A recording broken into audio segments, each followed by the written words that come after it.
البديل اللي مقترحينه احنا اليوم شنو؟ يا سيدي هذه شخصيات وطنيه اليوم تنجم تطرح نفسها على اساس بدائل الفخفاخ. تفضلوا مرحبا بكم. تاخذوا شيء من التزكيه من الكتل النيابيه يعني باش نحدوا اعداد المترشحين. تفضل انت حامل مشروع، تفضل قدام البرلمان وقدام الشعب التونسي يشوف فيك واطرح المشروع نتاعك برنامجك. اما مش نعينك في الغرف المظلمه وتمشي قال شنو باش تعمل برنامج وتمشي تكتب 4 ورقات كما اللي تقدم بهم حكومه الفخفاخ، شيء يعني انشائي لا معنى له، وتقول هاني رئيس حكومه. اعطيني برنامجك واضح 7 8 9 شخصيات وطنيه ترى في نفسها الاهليه باش تقود الحكومه. تتقدم الشخصيات هذه كاستينج يعني كاستينج. نعم نعم. يتقدموا تلقائيا معناها يتقدموا نعم تلقائيا يتقدموا ولا يتقدموا الاحزاب؟ شيء من المشروعيه البرلمانيه، شيء من الكتل تزكيهم البرلمانيه، شيء ما نقولوش اجماع حولهم.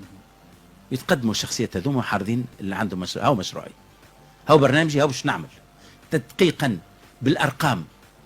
اما مش نقول لك والله انا ما في باليش ما عنديش محضر برنامج. محضر برنامج جاي ليش؟ جاي بقدك. اعطيني خطاب السلطه 100 ألوف، اما اعطيني انت تراه وخلي التوانسه يشوفوا دستوريا. وخلي التوانسه سي لطفي ما هو ايضا فما الاليات الدستوريه يجب احترامها يا سيدي. ممكن ورئيس الجمهوريه هو من يرشح لهنا الشخصيه الاقدر. ثم زوز، ثم احنا في صوره عندنا 3 سيناريوهات ممكنين في حكومه الفخفاخ اذا كان باش تسقط. فما السيناريو الاولاني البرلمان هو اللي يسحب منها الثقه، وقتها ترجع تعيين البرلمان. والاتحاد الشعبي الجمهوري نجم يمشي في الخطوه هذه مع بقيه الاطراف السياسيه. يمشي لو يكون فما لائحه مش توقعوا عليها لسحب نوافق عليها نسحب حتى مع قلب تونس. ما عادش يهمنا مع شكون، يهمنا انه هذا درء خطر على تونس. ساعات لابد من اشاره. يا اخي سبحان الله، يعني الناس اللي قاعده التوانسه اللي قاعده تصوت وقاعده تسمع فينا وقاعده تشوف، يعني ما راتش حتى مره وزير الا وزير الصحه وحده هكا نتاع الرضع اللي سي الشريف اللي كانت عنده الشجاعه والمروءه باش قال هذه المسؤوليه السياسيه. انا هاني هو كان ما عنده حتى ذنب فيه، ما عندوش علاقه مباشره. هي المسؤوليه السياسيه هذه، ومازال كي شد الوزاره. هذه هي المسؤوليه السياسيه. ما هو هذه هي لا ريسبونسابيلتي بوليتيك. هذا هو معناها. راهو معناها مش انا قمت بالجريمه وانما انا بوصفي انا مشرف على القطاع كامل، انا اتحمل مسؤوليه. عبد الرؤوف الشريف. مش انا نجي نقول كما قال الفخفاخ في حكايه الكمامات، قال وكلزمته نعمل له قانون ولا يبرر نفسه على اساس انه هذاك الامر نتاع يعني الوضع نتاع الكورونا ينجم كان يحطه ولا يسمح له بكذا. ثم ترفع ثم مسؤوليه سياسيه. نعطي المثال للناس.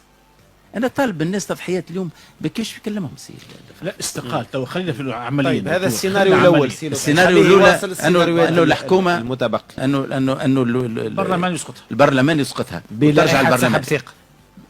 نعم بلائحه سحب ثقه. سحب ثقه. وهذا انتم مستعدين توقعوا عليه اذا كان يكون فما مبادره في هذا الاتجاه؟ نوقع عليه ما فما حتى اشكال. هذا وقتها الناس اللي باش يتعرضوا قدام البرلمان هو اللي باش يصوت عليهم، يختار منهم، فهو باش يعطيهم ثقته، باش يعطي للشخص منهم الثقه نتاعو البرلمان. فهذا كانه تكليف من الكتل النيابيه. صوره الحاله الثانيه انه رئيس الجمهوريه يطلب هو بانه يقع المصادقه على الثقه او الحكومه هذه، واذا كان سحبت منها الثقه يرجع الكلمه لرئيس الجمهوريه. وهو ينجم من الناس اللي عملوا الكاستينج هذوما شافهم هو على الاقل، وشاف الكاستينج وشاف برامجهم، ما نعرفوش علاش عين فخفاخ اصلا. على الاقل هنا قدام الناس هاكا شافهم وتبين الناس اذا كان هو خياره صحيح ولا مجانب للصواب. والصوره الاخرى انه الرئيس هو اللي يطلب منه المغادره ويستقيل الفخفاخ ويكون عنده لوحده وترجع الكلمه كيف كيف لرئيس الجمهوريه. فاحنا الجانب اللي عملنا المقترحين واحنا لا يتنافى مع الدستور ما دام الكلمه عند اهل الحل والعقد اللي هما اما البرلمانيين الكتل النيابيه ولا رئيس الجمهوريه، لكن على الاقل ثم شيء من الشفافيه.